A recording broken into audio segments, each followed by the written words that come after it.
ಉಸಿರಾಟವನ್ನು ಗಮನಿಸಿ. Watch every breath.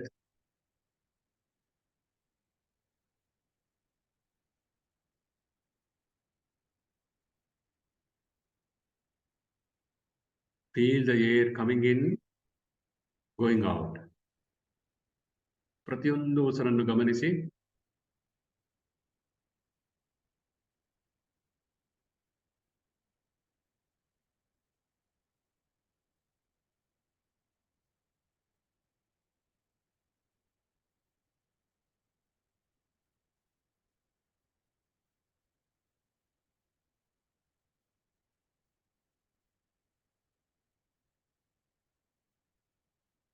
Concentrate.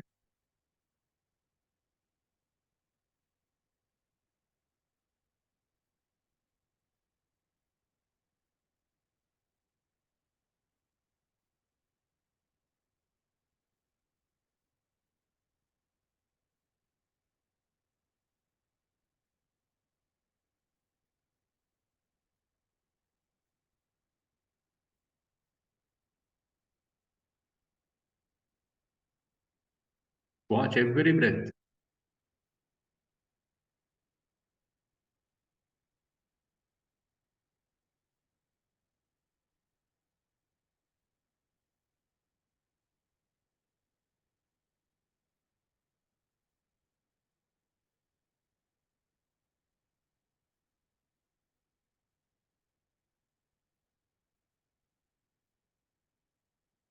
You find it difficult to concentrate? Count your breathing backwards from 10 to 1. Withdraw from your thoughts. Put all your attention on the breathing.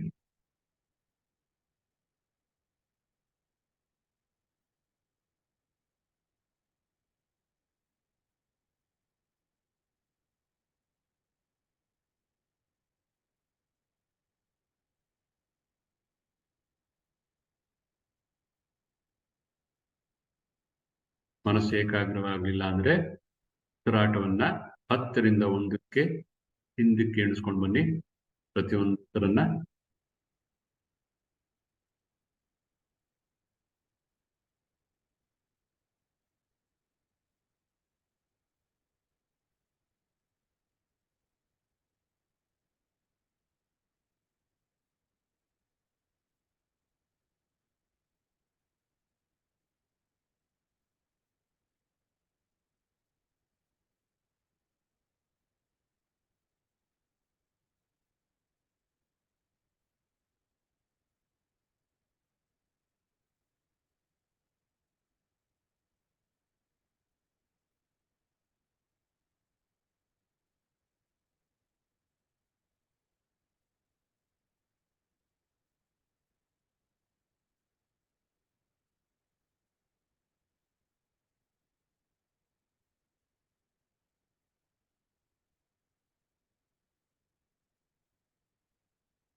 be aware, be conscious, be alert, concentrate, watch every breath.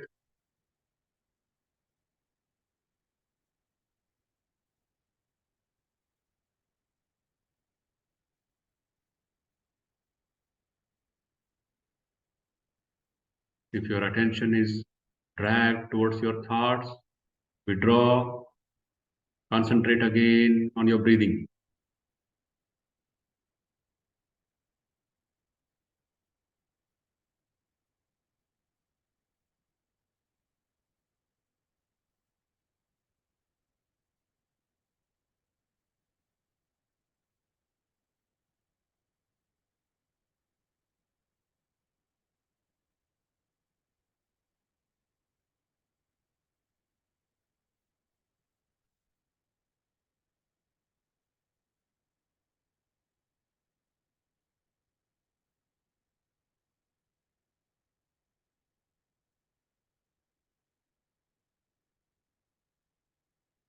Now, look into your mind. Now, look into your mind. See what is happening there. Look inside.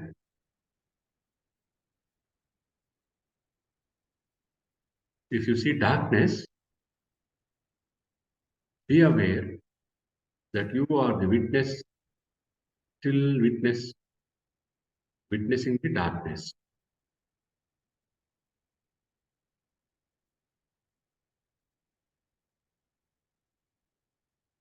If thoughts arise, withdraw, detach, detach from the thoughts.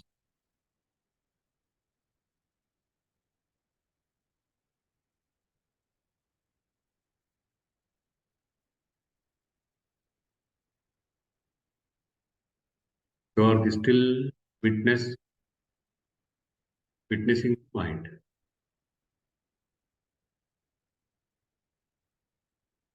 Be aware of yourself as the witness. Turn inside.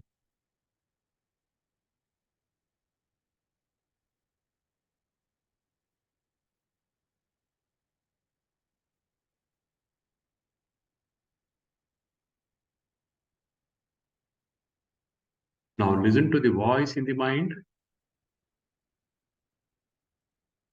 There is a voice continuously commenting. There is a voice continuously speaking. Remain a silent witness of the voice. You are not the voice. The voice is the mind. You are the witness.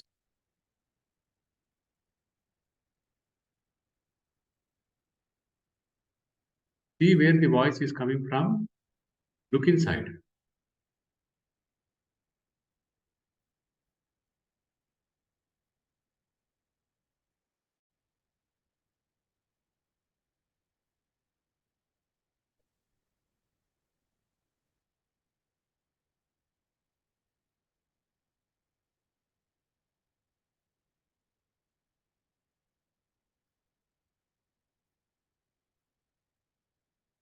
You are the still silent witness.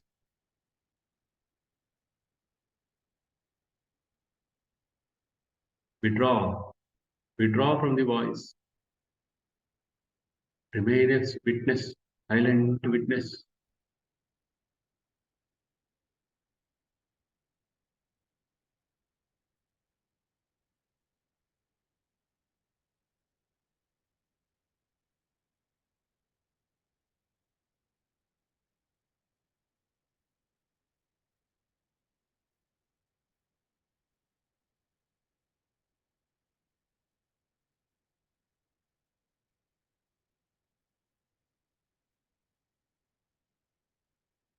Now try to find out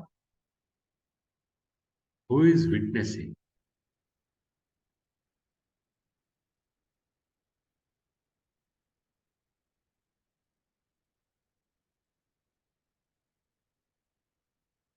Be aware of yourself as the pure witness.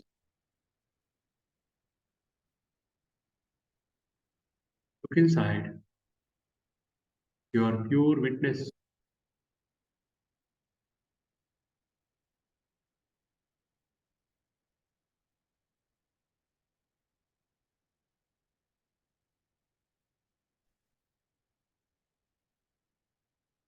Now in the center of the chest, visualize a lotus.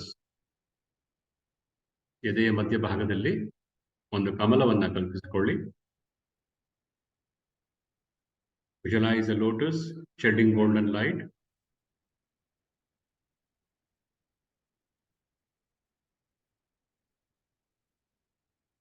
See your God seated on the lotus, smiling at you graciously.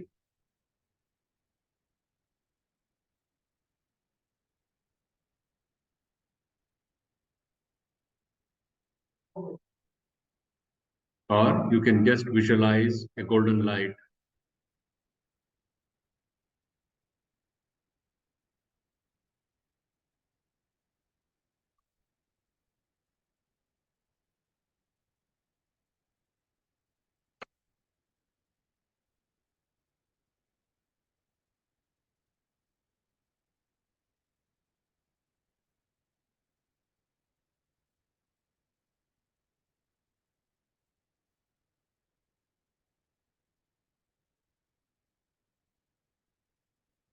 Visualize the form of the Lord smiling at you graciously.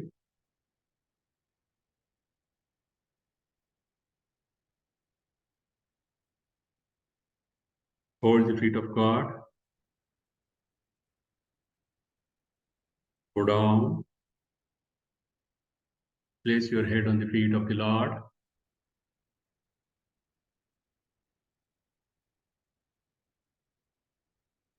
Surrender yourself.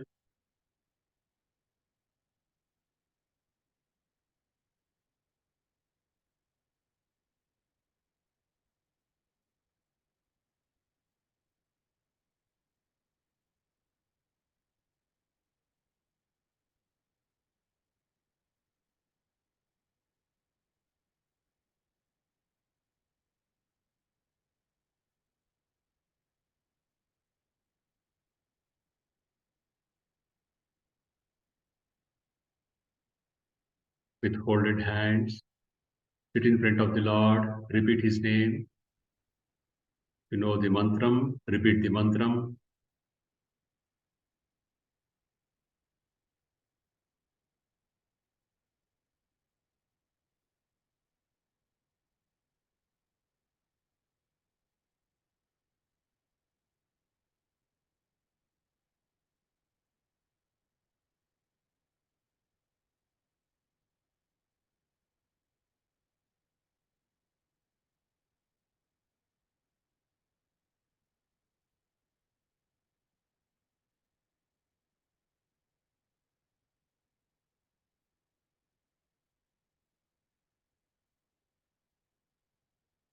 Keep visualizing the divine form of the Lord.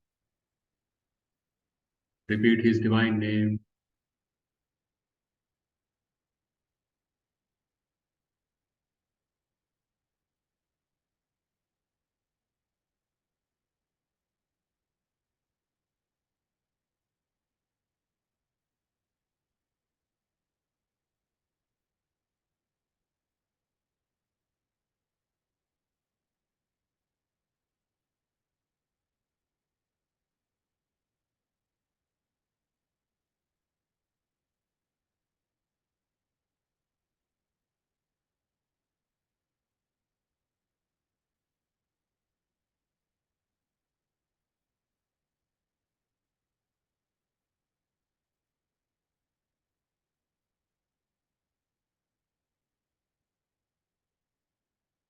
Once again, go down at the feet of the Lord.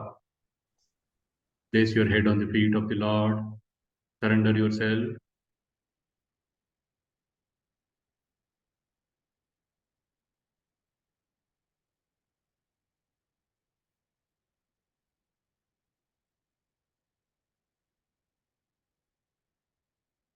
ಭಗವಂತನಲ್ಲಿ ಪ್ರಾರ್ಥಿಸಿ. ಶಕ್ತಿ ಕರುಣಿಸು. ಭಕ್ತಿ ಕರುಣಿಸು. ಜ್ಞಾನ ಕರುಣಿಸು.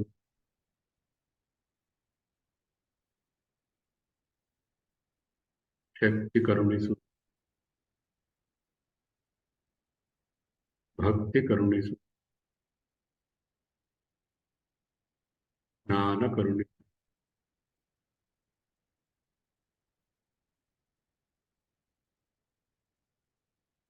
ಶಕ್ತಿ ಕರುಣಿಸು.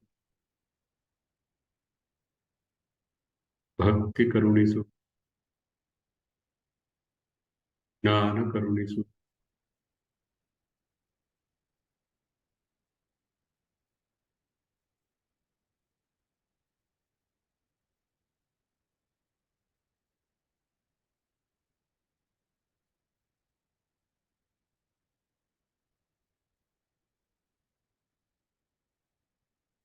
ಓಂ ಶಾಂತಿ ಶಾಂತಿ ಶಾಂತಿ. ಹರಿ ಓಂ.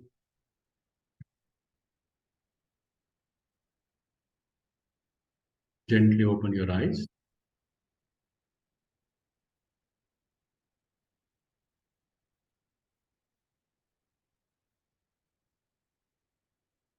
If you have participated in this, you will see a difference in your mind.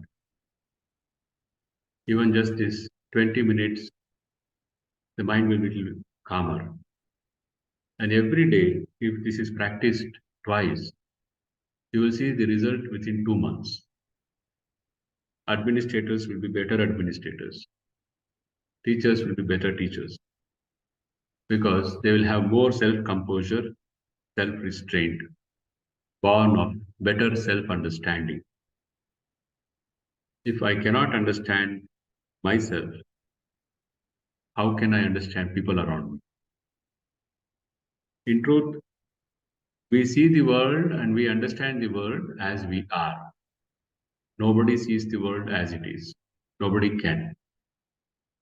All the ideas and prejudices, likes and dislikes, which are put into our mind as we grow up by our family, by our culture, it distorts the perception of the universe. It distorts the understanding of people around us. So the truth is, we see the world as we are.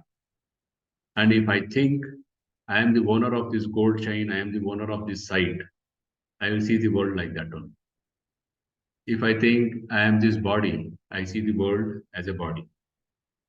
If I think I am the owner of these ideas, I need a patent on these ideas, I see the world like that.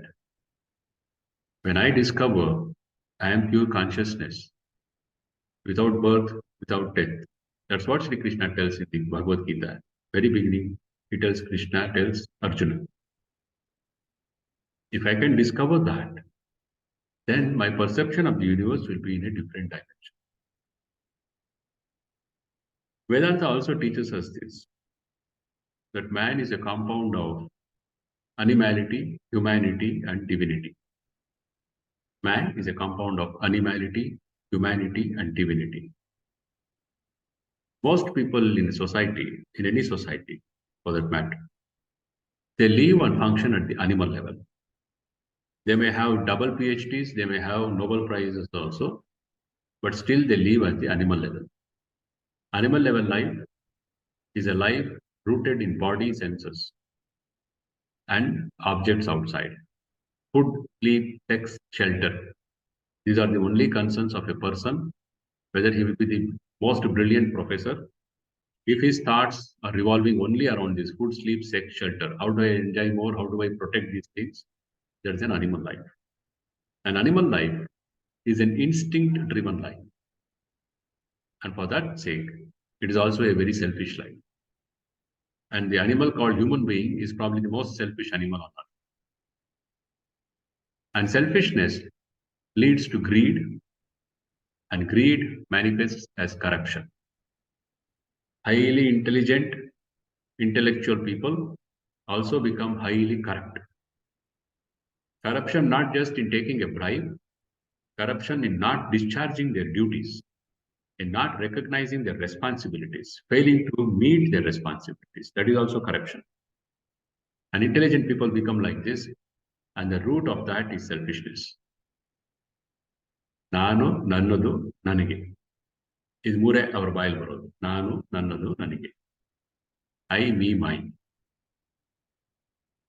Kuvempu asks us to become Vishwamanavas. How will an animal become a Vishwamanava? He may study the whole Kuvempu literature and give an excellent speech and still remain an animal. Vishwamanava, ಅದು ಹೃದಯಾವಂತಿಕೆಯಿಂದ ಬರೋದು. That three levels in which our consciousness can function. At the animal level, it can function. It can function at the human level. It can function from the divine innermost level. The goal of human life, what we call Ramarajya, is that where people start functioning at the human level. Manushatvada mattikaru elbeku. And that doesn't depend on the aparavidya, the knowledge I have in my domain. It largely depends on self-knowledge, self-understanding. And to rise from this animal to the human level, we need to have ideals in life. Therefore, Swami Vivekananda would say, if a man with an ideal makes 1,000 mistakes, a man without an ideal will make 50,000 mistakes. Therefore, have an ideal in life. Adarsha itkodi. Obba ಮೇಷ್ಟ್ರಿಗೆ ಆದರ್ಶ ಆಗ್ಬೋದು, I will have mastery over my domain. Whatever is my subject, I will master it. ಅದು ಒಂದು ಆದರ್ಶ. ಯಾಕಂದ್ರೆ ಎಷ್ಟೋ ಮೇಸ್ಟ್ರಿದ್ದಾರೆ ಈಗ ಸಬ್ಜೆಕ್ಟೇ ಗೊತ್ತಿಲ್ಲ. Second, maybe I will never miss my class and I will be in time for my class. And I will not be just an ordinary teacher, I will be an acharya. Each of these, there are so many ideas we can have. ಸಾಮಾನ್ಯ ಮೇಷ್ಟ್ರಾಗೋದಕ್ಕೂ ಒಬ್ಬ ಆಚಾರ್ಯನಾಗೋದಕ್ಕೂ ವ್ಯತ್ಯಾಸ ಇದೆ. So this evolution or rising up from the animal to the human will be possible when we have deeper engagement with ideas. Swami Vivekananda's Guru Sri Ramakrishna used to say, he only can be called a human being whose mind has awakened to higher ideals, higher thoughts. Higher ideals, higher thoughts does not mean PhD. It means asking fundamental questions of life and seeking those answers. Naan yaru, who am I? What is life? And that self-discovery. And this evolution will be made possible when we use the power of discrimination. Viveka vichara, ನಮ್ಮ ಪದಗಳು. ವಿವೇಕ ವಿಚಾರದಿಂದ ಈ instinct driven life ಇಂದ reason driven ಲೈಫ್ಗೆ ನಾವು ಮೇಲೆ ಹೇಳ್ಬೋದು. Animal life I said is selfish life. ಮನುಷ್ಯತ್ವ level ಅಲ್ಲೂ selfishness ಇರುತ್ತೆ. But that selfishness is called enlightened selfishness. Because when someone rises to the level of humanity, he starts thinking about others. I and we all. ನಾನು ನೀವೆಲ್ಲರೂ, ನಾನು ನಾವೆಲ್ಲರೂ ಅಲ್ಲಿಗೆ ಶುರು ಮಾಡ್ತಾನೆ ಮನುಷ್ಯ. ಪಶುತ್ವ ಲೆವೆಲ್ ಇದ್ದಾಗ I, me, main. When it comes to the humanity level, he starts thinking about others. I and we all. And this expansion is, in other words, more and more manifestation of unselfishness, reduction in selfishness. ಅದಕ್ಕೆ ಸ್ವಾಮಿ ವಿವೇಕಾನಂದರು ಹೇಳ್ತಾರೆ, expansion is life, contraction is death. Expansion of heart, expansion of feeling for others. And that expansion will make the mind less and less selfish. Swami Vivekananda has another statement. Selfishness is the chief sin. Selfishness is the chief sin. And from that he gives another statement. Unselfishness is God. Unselfishness is God. And in this creation there is only one personality who becomes perfectly unselfish, and that, as we all know, is the mother. Mother is the only person who becomes perfectly unselfish, though it is only in connection with her daughter or son, her child. Therefore, our scriptures say, Matru Devo Bhava, then Pitru Devo Bhava, then Acharya Devo Bhava. Let your mother be like a god unto you. Let your father be like a god unto you. Let your Acharya be like a god unto you, because they are manifesting perfect unselfishness. When the mind thus becomes less and less selfish, it will reflect the inner divinity. ಒಳಗಿರುವ ದೈವತ್ವ ಆ ಪರಿಶುದ್ಧವಾಗುತ್ತಿರುವ ಮನಸ್ಸಿನಲ್ಲಿ ಪ್ರಕಾಶವಾಗುತ್ತೆ. That is called self-realization. Then that person is led by inner intuition. Not the animal level instinct, but inner intuition. So this journey from instinct-driven animal life to human life, reason-driven human life, to intuition-driven divine life is what we call spiritual journey. And whatever we do to progress on this is called spiritual life. Because we have, as it is common knowledge, professors who have mastered the scriptures, who have mastered philosophy, but who still remain perfectly ignorant and blissfully lead an animal life. So understanding scriptures is not spirituality. It is just another domain knowledge. Spirituality is turning within. Yeah. So this is one brief understanding of Vedantic meditation. If someone is ready for Jnana Marga, they will feel more inclined of turning inside and discovering that witness and the one who is witnessing it. I as a witness. If someone has more of an emotional temperament, it will be easy for them to visualize their Ishtadevara, Manadevaru, or Kuladevaru, and worship them. Both are same. self-realization. The other thing is called God realization. Both mean the same. Both are approaches in Vedanta. This is one of the systems of spiritual tradition which is still extant in India. Nyaya, Vaisheshika, Mimamsa. These are more of theoretical interest in the universities and colleges.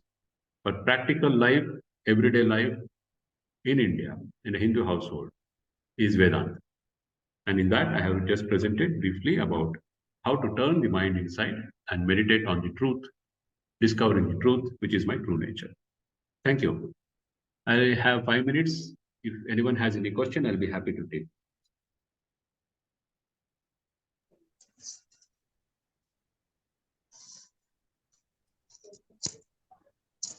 Sir, good afternoon, sir. Namaste. Please tell me. Namaste. Sir, my question is Ashtanga Yoga. You tell about what is the difference between basically the Pratyahara and Pratyahara and Dharana. Dharana. Pratyahara is